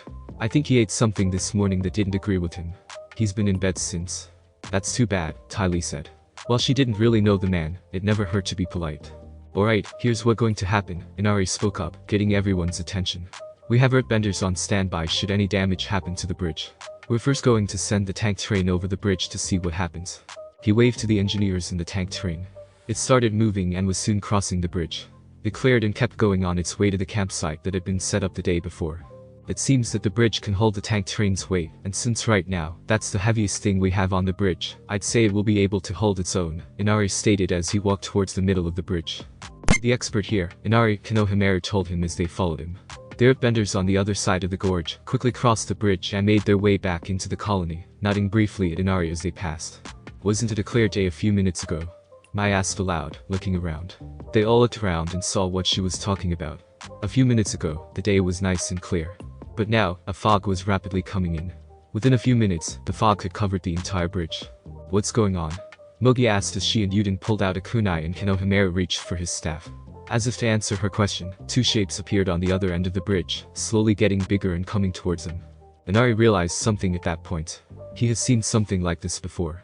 He has seen it in the land of waves. This isn't a fog. This is the Kirigakure no Jutsu, hiding in mist technique. He told them in a half-panicked voice. Laughter was heard coming from the shapes in the mist. Well, what do you know?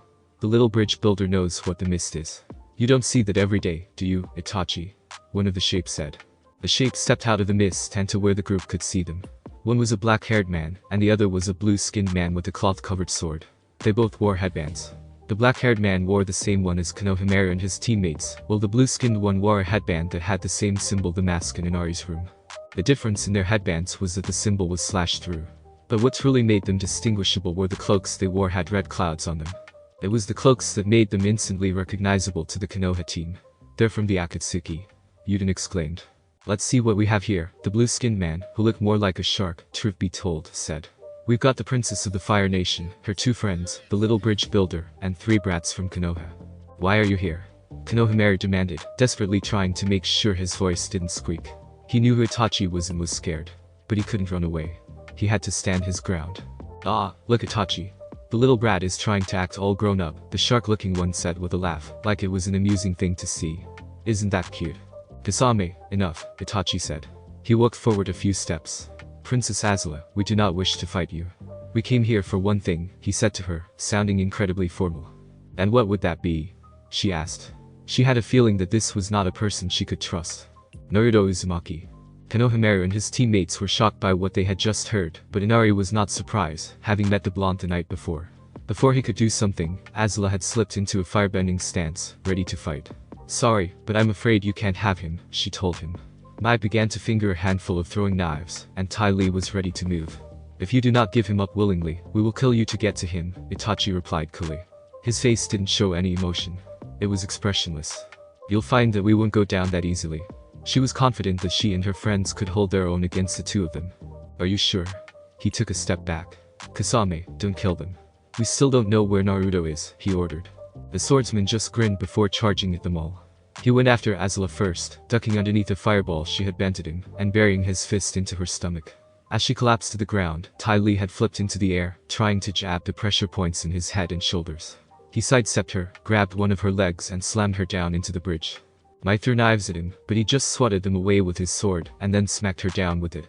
Swinging his sword low, he literally swept the Konoha team and Inari off their feet. And that was without a single use of jutsu, he boasted as the mist faded. Now then, what body part should Samehada cut off? He pretended to give it some thought. How about a leg? That way it'll be easier to catch you if you run away. He swung Samehada down at Azula's leg, as if to cut it off. But that idea didn't work. Kasame was surprised at the loud clang, and backed up as to everyone's surprise. Governor Shun pointed his eye out at the two Akatsuki members. Who are you two, and what do you want? Governor Shun asked. Itachi walked towards him. As we told the princess there, he pointed at Azula without looking at her, we want Naruto Uzumaki. I get that, but I won't negotiate with bounty hunters like you. Governor Shun charged at Kasame, weapon in hand. Itachi stepped in and stopped his strike with his kunai. I do not know your intention with Lord Naruto, but you two will not get to him.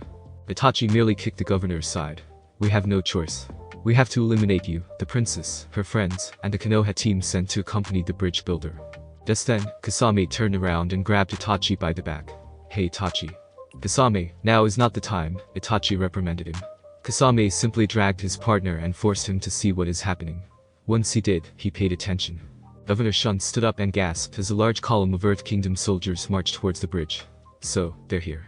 He turned to Azula and gave her a silent nod, indicating that the next step of Naruto's plan was set in motion.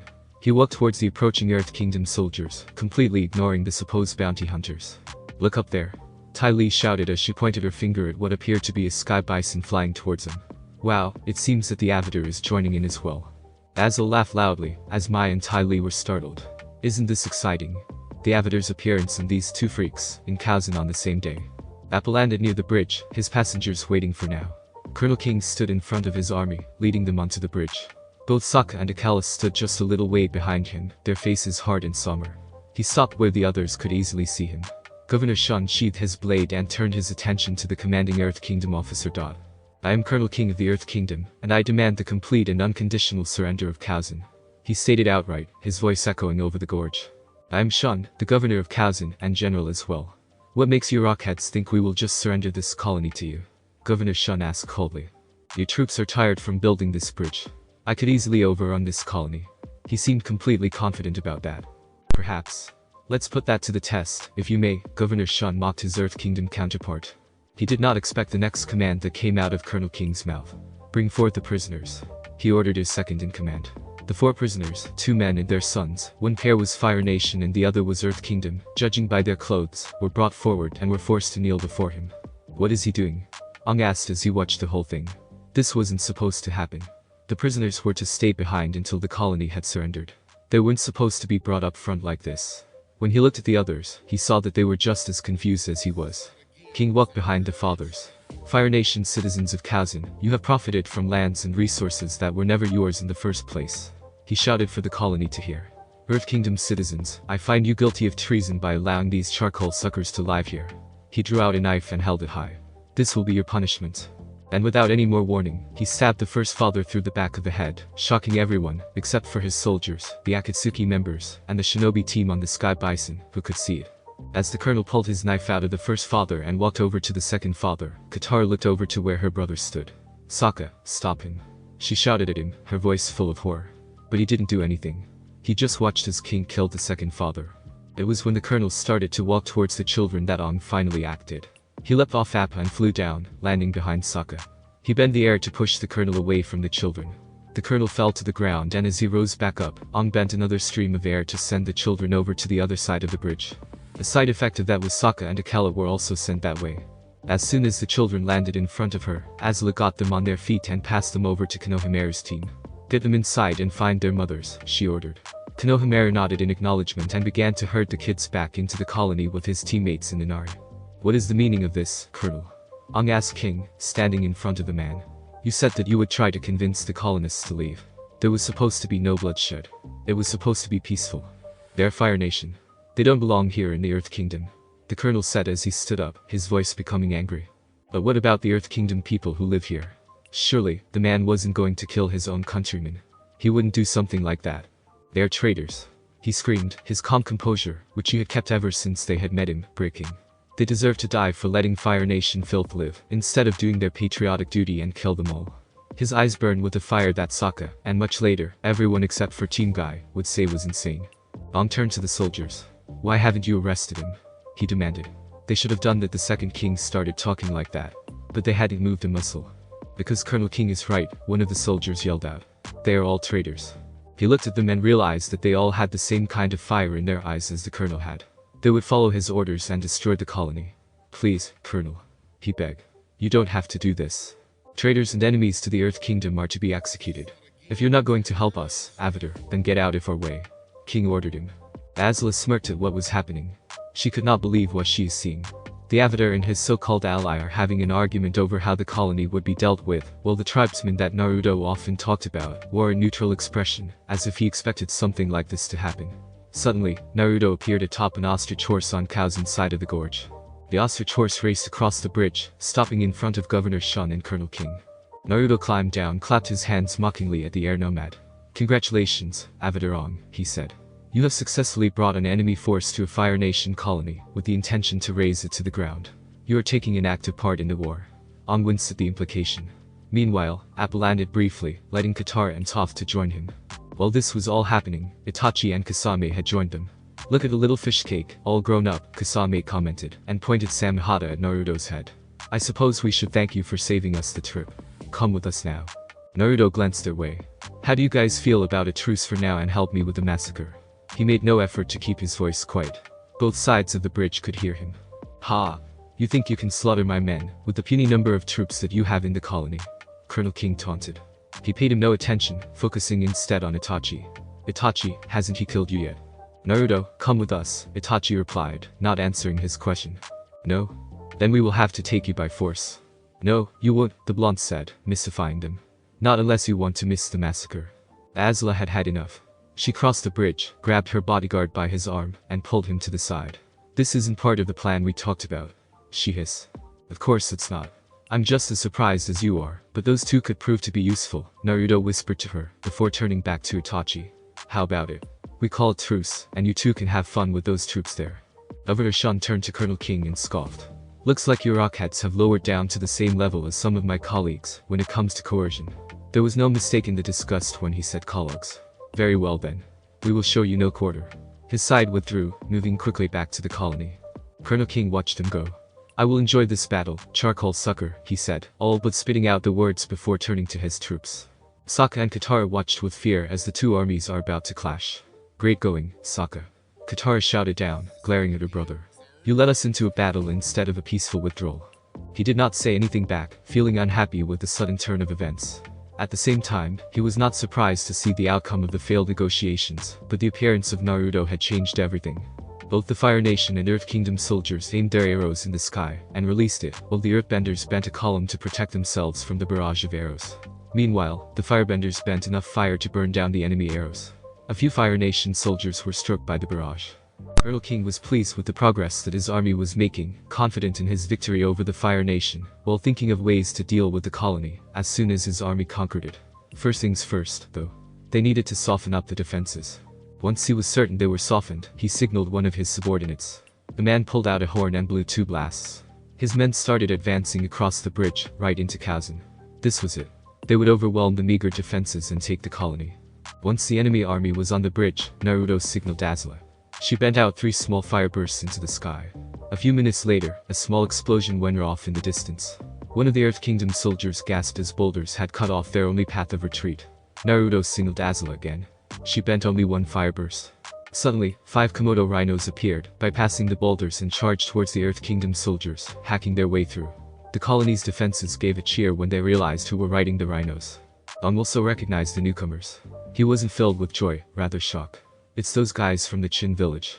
He shouted at everyone. He took off in his glider and flew towards the battle. He tried bending some air at Colonel Monkey, but was nearly hit by Vatcher's flaming arrow. Sokka, on the other hand, was busy dealing with Kachi as Katara and Toph worked together to avoid Ajade's bolas. What are they doing here? Less questions and more fighting, on. Sokka commanded as he barely deflected the Guandao's blade. He turned around and saw an incoming Fire Nation pikeman. He reacted instantly, bashed his club into the pikeman's head. It was one hit and the soldier went down. Blood had spurted from his head, staining Sokka's shirt. Colonel King watched in fearful recognition at the sight of Colonel Monkey's men. Of all the units of the Fire Nation, why did they have to send the damned rough rhinos to deal with us? He asked. That was annoying. Colonel King. One of the earthbenders approached him as he pointed at the Fire Nation soldiers. The enemy is exhausted. Excellent. Colonel King looked at the boulders blocking their escape route. He then turned to the other earthbenders and raised his hand. Benders, clear the boulders. Non-benders, turtle formation. Shields up, spears out. The earthbenders ran towards the rubble and bent it out of the way, with one of their rocks narrowly missing Yalu in the process. Colonel Monkey saw what has happened and gave 2 fire bursts, indicating the rough rhinos to retreat. Colonel King was torn between taking the colony and taking out the nearest threat. In the end, he opted to stay with half of his army, while the other half followed the rough rhinos. The colonel may be smart to not chase after us, but I could not say the same regarding some of his soldiers. Colonel Monkey remarked as their chasers quickly caught up. He gave enough of a fight to get some room, and then he gave out 2 long fire bursts. Okay, boys, let's ride. They pulled out of the fight easily and raced away. The Earth Kingdom soldiers again chased after them. Which what the Fire Nation wanted. The rough rhinos swerved around the road, allowing their chasers to see a different company. Loose. Colonel Shinu commanded in a loud voice. The Yain archers fired upon the enemy. It wasn't even a challenge for them. As the Earth Kingdom soldiers died, the last thing more than a few of them saw was how bored their enemies looked. Once they were clear of the archers, the rough rhinos turned around and joined at the rear. Colonel Monkey rode up to the front, just in time to see Colonel Shinu kill an Earth Kingdom junior officer with a shot in the throat. Looks like I made it, he remarked as he lowered his bow. Thank Lord Naruto for this ingenious plan, Colonel Monkey commented. Where is he anyways? The rest of the riders joined them. It was Vatcher who answered, fighting the leader of this Earth Kingdom force alongside the governor. The ex-archer kept his eyes forward, doing his best not to look at his fellow comrades. Colonel Shinu gritted his teeth in frustration. Damn it. General Shun doesn't know what he's dealing with. Governor Shun, Kachi commented. He's barely surviving the fight right now. We saw a bunch of bounty hunters with cloaks standing in front of the colony. I'm not sure what they want, but whatever it isn't good. Monkey watched as the remnants pulled together and fled back to Kazen. Calling them 20 men would have been generous. Shall we pursue them again? Shinu asked. No need, Colonel Shinu. Those rockheads are stuck between us and the colony, and unless they wish to surrender, which they would not obviously do, they will fight to the death, he responded. The bridge was still an easy sight. He saw Naruto and Azula fend off an incoming attack with her firebending and the blonde's close combat skills. To his surprise, the 2 cloaked figures also decided to join in the slaughter. Back at the gates of Kazen, Naruto took care as more enemy infantry began to converge on them. While the Kirigakure no Jutsu still covered the battlefield, it made his life a bit easier by wading through the clumsy attacks from the non-benders, before stabbing 6 enemy troops with his Jan. He could hear Azula fighting nearby, and it sounded like Tai Li and Mai were close by. He was able to see the Akatsuki, unfortunately. Kasame slammed Samehada into a column of earthbenders, while Itachi used the Gakyaku no Jutsu to burn the non-benders. Any enemy that went up against them were handled with ease. Naruto moved away from them, heading to the other sounds of fighting. He found Azula quickly enough through the mist. Azula. He shouted. What? She replied, still fighting. Try launching a medium fire burst into the sky, and keep the pressure going. Mai and Tai Li gasped in surprise. Are you nuts? Azula's going to be struck by the enemy before then. Tai Li told him. She crippled another earthbender with her Kai blocking. Mai finished him off with a knife through his throat. Naruto gritted his teeth in frustration and gave multiple fist pumps, rather insistently. He turned to Colonel Monkey and gave the same multiple fist pumps, indicating that he should do the same as well. Reluctantly, both Azula and Colonel Monkey bent a large amount of fire into the sky and kept the burst for 10 minutes. Meanwhile, Itachi and Kasame started to tire themselves out as well. We did not come here just to die. Let us cut our losses and retreat, Kasame said. He was starting to feel a little drained. Itachi shook his head. Whatever Naruto is planning, we should wait and see. Kasame noticed the sky darkening. He realized what Naruto's plan was. Cause a sudden warmth in the atmosphere. The warm moisture would then help create a thundercloud. Personally, he thought it was a little odd and desperate. What does the fishcake think lightning will strike these guys dead? He wondered. Meanwhile, Azula noticed several small raindrops falling. She realized what Naruto's improvised plan was all about. Of course. My lightning might be enhanced by the energy in the sky, she thought. At the same time, is Naruto insane? I do not know how much lightning I can redirect, or if he is aware that I can't redirect lightning at all. The thunderclouds started to rumble as lightning flashed overhead. Then Azula realized what Naruto's goal was, involving her ability to bend lightning. Flashback. It will still not be enough. There are approximately 9,000 Earth Kingdom soldiers bearing down on us, and we only have a third of its strength, Governor Shun insisted. The governor is right, Naruto. How can you pull this off? Azula asked. Well, this is where my plan comes in. And with that, Naruto began to explain the details of the plan. The Earth Kingdom's troops are expected to converge on Kazan, but there is only one road towards it. The rough rhinos will block off their escape route, forcing the enemy to hunker down close to the city gates. Naruto moved a piece representing the Earth Kingdom's army into a map that Governor Shun had on his small desk. At some point, the Earthbenders will try to force their way out. Azula and Governor Shun nodded in agreement, but the former frowned at the same time. How will you deal with the Earthbenders once they make their escape? The Earth Kingdom's troops will then try to chase the rough rhinos, who will retreat, but while they are retreating, that is when another player comes in. He moved a piece representing the Fire Nation. Then flashback. Azula and Naruto watched as more lightning flashed into the ground before bending her own lightning and launching it at the sky. 3 minutes later, thunderbolts crashed down to the ground as small puddles began to form. At the same time, Colonel King grinned at the apparent tactical blunder Naruto made, which in his mind, only weakened the firebenders' firepower with the ring. Azula's ability to bend lightning was surprising, but he was sure it could be handled. When the lightning in the sky flashed down once again, Naruto used his own fingertips to grab the lightning, before redirecting it at Colonel King, although he encountered some difficulties in attempting to redirect it. The sensation of it coursing through his body was surprising. Quite frankly, it hurts. Naruto gritted his teeth as he struggled to handle the lightning before remembering his close observation what Iroh told Sokka. Redirecting raw energy, such as lightning, require finesse and a sense of adaptability. Improper methods of redirection can be fatal. He let the lightning pass down his arm, through his stomach, and up his other arm, which, albeit a little shakily, was pointed right at Colonel King. It struck him in the chest, knocking him down. He didn't get back up. However, Naruto grabbed on his arm and dropped to one knee. Azula, Mai, and Ty Lee rushed to shield him. But when they saw their colonel struck dead, the Earth Kingdom wavered, then ran. Kasame and Itachi approached him, trying to take advantage of his condition. Azula bent another batch of lightning, and struck the ground close to them. I thought you two wanted to cause a massacre, not steal my bodyguard, she snarled. Kasame grinned. Forgot about that, but our primary mission still stands. He turned around, flashing through hand seals. Doten. Dachusenko. Both Azula's and Aang's group were stunned at what happened next. The ground liquefied before their eyes and Kasame and the Samehada sunk below it. Toph bent the earth to stop him but to no avail, making her eyes whiten. Next, Kasame created a pitfall trap, catching the retreating soldiers by surprise as he reemerged from underground and formed another hand seal. Suiten. Daibakusui Shoha. A large amount of water engulfed the ground, adding another layer of trap to the frightened Earth Kingdom soldiers, as the giant body of water became a prison. He grinned as he formed another set of hand seals. Suiten. Sumiadori no Jutsu. As they watched the Earth Kingdom soldiers struggle to break free from the water prison, both Katara and Aang were horrified. They had thought that it wouldn't be like this. The colonel was supposed to try to peacefully take Kazan. But he instead ordered its death, and now that the colonel was killed, his army was receiving the same treatment. They wanted to look away, or in Toph's case, shut them out, but they couldn't, as the Earth Kingdom soldiers eventually died from drowning as a result of their failed attempt to free themselves. The two Akatsuki didn't even try to kill them. They just stood there, watching. The Fire Nation soldiers, seeing the battle was done, began pulling back into the colony.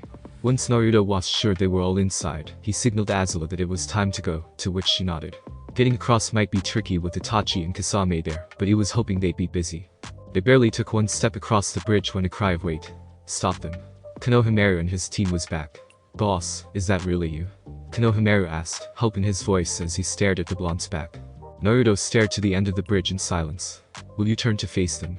the Kyuubi asked. "This is one meeting I didn't want to have, Kyuubi," he told the fox. But he did turn around to face the three who once looked up to him. It was a long second where no one said anything in the rain. "You three have grown," he finally said. The last time he had seen them, they were practically shrimps. The three of them had tears in their eyes at those words. "It's really you, boss," Mugi happily said. "Where have you been?" demanded Konohamaru. The Konoha 11 had been searching for him for the past 3 years and had no luck. Now, he just showed up out of nowhere. "Why did you leave?" Yuden asked, not bothering to wait for him to answer the first question. He hesitated, unsure of what to say to them. He couldn't act like he would have with the other Konoha teams, they didn't deserve that treatment. For my own reasons, he finally told them. Will you come back? Mogi asked. She sounded hopeful, which hurt him more than any kind of weapon they could have thrown at him. It hurt to see and hear them hope that he would come back. He shook his head. No. But you're a Konoha shinobi. Konohamaru told him. Not anymore. He grabbed his staff and launched himself at Naruto. The blonde met him halfway and blocked his strike, grabbing hold of the staff. He was trying to hold it in, but the tears flowed freely down his face. Please come home, boss, he begged. He wanted the blonde to come back. He wanted things to go back to the old days. Naruto had a face of calm indifference, even though he knew what the young Sarutobi was thinking. It's not my home anymore, he said with no emotion in his voice. The sadness in the Konoha shinobi turned to anger. If you're not going to come willingly, then I'll make you come home, he shouted, yanking his staff out of the blonde's grip. Then try, if you can. Naruto took a step back and moved into an airbending stance. Konohamaru replied with a barrage of staff strikes which he evaded or parried with his hands. He's skilled with the staff, he noted. I wondered if he has signed a contract with the monkeys yet. If he did, he would certainly be the Sandaime grandson. Deciding that using his staff wasn't enough, Konohamaru decided to use his grandfather's taijutsu, the Suriken, Monkey Fist, with his staff. But still, Naruto evaded, dodged, and blocked the strikes. Fight back. Konohamaru yelled at him. Fight back, Kami take it. He knew that the blonde was holding back on him. He wanted him to fight back. Naruto caught the staff strike that was aimed for his head. As you wish, he whispered. He forced the staff back and moved into a waterbending stance. Konohamaru swung the staff, which he caught and spun towards it, putting it across his back. He moved into an earthbending stance and punched Konohamaru hard in the chest. As the young shinobi stumbled back, he moved into a firebending stance and kicked him back to his teammates. Konohamaru hit the bridge hard, but he was still conscious. Listen you three, Naruto told the three of them as they helped Konohamaru back onto his feet. Things are different now. Konoha is not my home anymore. This is your only warning. Don't come after me. If you try to take me back, I will respond with lethal force, and I will kill you.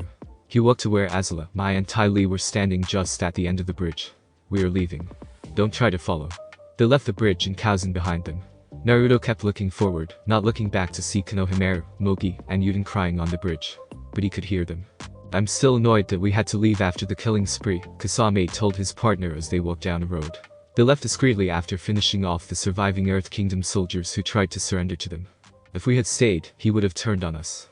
Itachi told him. It would have been the opportune moment to do so. And judging by how the blonde fought, he was certain Naruto would have done. And that's a bad thing. Itachi said nothing. He noticed that something was trying to obscure his vision. Grabbing the thing, he pulled a piece of paper out of his headband. What's that? Kasame asked as he looked over Itachi's shoulder. I knew you guys would leave early. Listen up. I'm giving you this one warning. Don't try to track me. Leave me alone and go back the elemental countries. You try to take me and you leave here with only your heads. Naruto. When did he? Itachi began to wonder. Then he remembered one point in the massacre when both he and Naruto fought close to each other. Impressive Naruto, very impressive. You could have killed me, but instead you gave us a warning. Now, can you back your words, or are you bluffing? Well, what do you want to do, Itachi? Kasame asked his partner. Perhaps it is best to contact our leader and let him know what has happened, he suggested. Hey, he put the thing in your headband, it's your call. He usually didn't make the decisions between the two of them. He left that to his partner. Then we shall make camp when it gets dark. They continued in silence. After flying the rest of the day away from Kazan, the Avatars group set up camp on the edge of a forest as night fell. As they set up camp, Team Guy placed the same seal that Team Kurenai used in the swamp on the ground. Soon enough, the place was covered in smoke, and all anyone could hear was a poof. After the smoke cleared, Team Kurenai and Team Asuma joined in setting up the camp. Soon, the camp had been set and dinner had been eaten. Once they had eaten, they learned two stories about Naruto. Kurenai told the first story. During one of his tours in the Earth Kingdom, Naruto and the division he was with were ordered to take the city of Tong. The city was a matriarchal city and was a place where warrior women were trained. The only place that was better for training women in the art of war than Tong was Kaiashi Island. When they arrived at the city, the commander of the division sent Naruto into the city to see if they were willing to negotiate surrender. He went into the city and didn't come back for the rest of the day. The next day, the commander and a few other soldiers could enter the city to discuss terms, while also meeting up with Naruto again. When they talked terms with the young female leader of the city, one of the terms was that they kept Naruto. The commander refused the term, which led to insults which almost broke out into a fight. It was at that point when a drink of water was accidentally thrown at Naruto, splashing him, and making him almost soaking wet. The sight of a wet and surprised Naruto stunned the room for a few seconds, and then turned the Earth Kingdom women, who had been towing the line, ever since the blonde came into the city, became full-blown fangirls at that point, and tried to kidnap him at that point. The commander, Naruto, and the soldiers literally had to fight their way out of a city full of fangirls. After they had managed to get out of there, the city surrendered on the spot. It was a humorous story that made some of them found funny. But the second was not humorous, nor did any of them found it funny. Asuma told them this. During the same tour, Naruto and a regiment were ordered to take the city of Shizi. They arrived at the city and began to besiege it. Surprise occurred to both sides when the Fire Nation took a battering ram to the gate, and it swung open on the first try. Taking advantage of the surprise, the Fire Nation stormed the city and easily took control. When they wanted to discover why it was so easy to take the city, the daughter of the city leader came to them and explained it. She had imprisoned her own family, drugged the military leaders into unconsciousness, and had left the gate, all with the help of all but the two maids that refused to cooperate. She was asked why she had done all of this. She looked at Naruto, and said that she and her maids had done it for him. They had done to prove their love for him, and that they were willing to share him with others if he would take them. His response was to free the family from their imprisonment, and then had the girl and her maids taken to the main square where everyone could see them. Standing beside them, he told the people of Shizi what they had done. And then, in front of everyone, both Fire Nation and Earth Kingdom, he executed them. The only people who were spared were the two maids who refused to take part, and the people approved of what he did.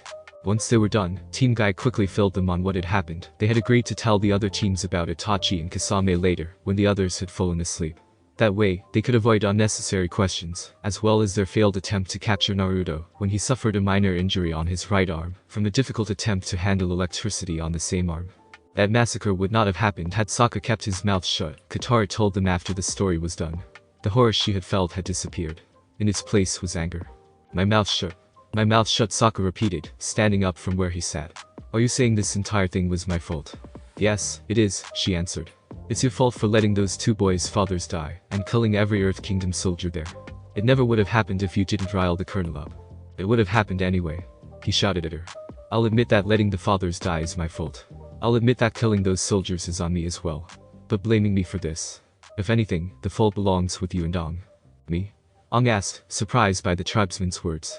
I didn't do anything. He had tried to stop it. You brought the soldiers there because you were naive enough to believe the colonel, Sokka told him, being blunt. But Katara takes most of the blame.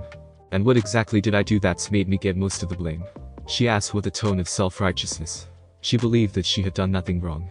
Whenever I let you know that I didn't trust the guy, you ignored me, he told her. I knew that something was off when the colonel said he was going to convince the colonists to leave. Sokka, I heard his heartbeat, Toph told him. He wasn't lying when he said that he was going to convince them. As far as she could tell, the man had been telling the truth the entire time. You heard his heartbeat, but you didn't hear what he thought, he said to the blind earthbender. If he were mentally replacing the word kill with the word convince, he'd have been able to get by you detecting him lying. I tried to tell you guys that, but every time I did, Katara blew me off like I was only playing around. You even told me to stop acting like a child. I said that because you were acting like one. This wasn't her fault. She had done nothing wrong. He got angrier at her words. I've stopped acting like a child the day Dad left, he said to her. I may have acted goofy, silly, or outright stupid when it came to some things, but the protection of the group always came first.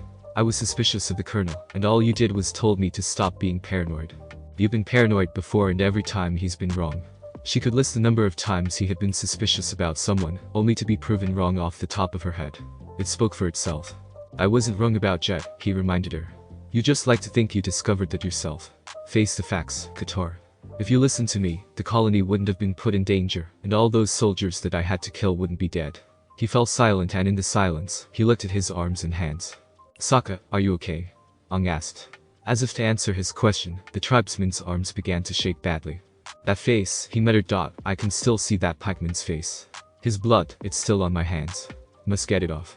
Have to stop seeing that face. He fell to his knees and threw up violently. He fell to the ground, and his body began to shake like he was losing control of his body. Sokka, what's the matter? Katara asked, concerned for her brother taking over her anger at him. Ino was the first to reach him. He's in shock. She informed everyone, her hands beginning to glow with green chakra. The rest of the night was spent trying to make sure Sokka would be alright. Naruto stared at the fire while he knew the girls were staring his way. They had gone after the Avatar but had no idea where he had gone to. Moreover, the rough rhinos had decided to stay for a few days in Kazan, to rest and recuperate. So, they had stopped early and set up camp. But during the entire time, it just felt awkward between Naruto and the three girls. Perhaps it's time we went to bed, he suggested as they all sat in silence. He couldn't help but think about how the two Akatsuki members had shown up. He had played one hell of a bluff to scare them off, and he wasn't even sure it had worked. Azula scowled at his words. We're not going anywhere until you answer some questions, she told her bodyguard. You didn't act surprised when the bridge builder and the Konoha team saw you. How long did you know about them? I found out they were here after you told me to stay away from Governor Shun's house and the bridge. I knew you wanted me to stay away from those places for a reason, so I went to the bridge to see what you wanted to keep secret from me, he explained, getting all the reasons out, so this could end quickly. Is that all? No, that is not all. They had a lot more questions for him to answer. Why did Konohamaru sound like he knew you? Ty Lee asked. I knew him 3 years ago. He looked up to me once. He looked at them. Why are you asking me these questions? They had never been this pushy before. Because, Naruto, we have been encountering people who know you, and today we met 2 men who wanted to capture you, Azula said. And all the while, we really don't know a thing about your past. My past is exactly that, my pa. Don't give you a set. She yelled, cutting him off. For Nai's sake, Naruto, we just want to know at least one thing about your past. He was silent for a minute before speaking. You want to know about just one thing about my past? He asked them. They all nodded. Then I'll tell you one thing about my past. I'll tell you about one of the men you saw. I'll tell you about Itachi Uchiha. He looked over at Azula. I want you to imagine 2 things, Azula. First, I want you to imagine that the royal family is a family the size of a clan. Second, I want you to imagine Zuko as a prodigy. That's ridiculous, she objected. Why would? Just do it, Azula, he ordered her. Imagine that Zuko is a prodigy in both firebending and swordsmanship, and that he has your father's favor. Imagine that you look up to him and that he cares about you. I want you to imagine that your dream to beat him someday. Do you have that in your head? She nodded. Now, I want you to imagine that you are coming home late one night from firebending practice. You come into the royal palace and see members of your family dead on the ground. Bodies are everywhere. You are scared and frightened because you see people you had known. You rush to your parents' room because you know your mother and father are there and you'll feel safe. You burst into the room, but you find that your mother and father are already dead and that their killer is standing behind them. You are shocked to see that the killer is the person you thought cared about you and his family. The killer is no one other than your brother, Zuko. Now the question is, what would you do if he had left you alive? I would swear to track him down and kill him, Azula automatically answered. There was no question about it. She would hunt him to the ends of the planet and end his life if he had done something like that.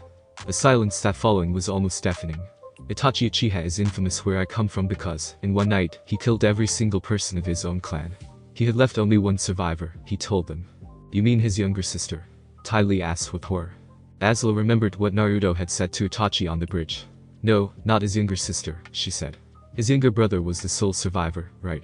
He simply nodded and looked away, breaking eye contact. This is just one of the reasons I don't tell you about my past, he said. Again, silence filled the air between all of them. He was silently grateful that the engineers always chose to eat and sleep inside the tank train. They didn't need to hear any of this. You're right, Naruto, Azula finally said, breaking the silence. We should go to bed. She got up and walked back to the tank train. Good night. Ty Lee and Mai soon followed her into the tank train, leaving Naruto alone with the dying fire. I shouldn't have told them, he muttered so they wouldn't hear him. I should have left it alone. You've made your choice, kid, the Kyuubi told him. Now you will have to live with it. He stared at the embers in the fire. Tell me something that I don't know. Thanks for listening. I do hope you enjoyed. If you want the next part of this video, like, subscribe and comment down below, and turn on the bell notification. And also check out other videos that I have created and enjoy. See you in the next video. Peace.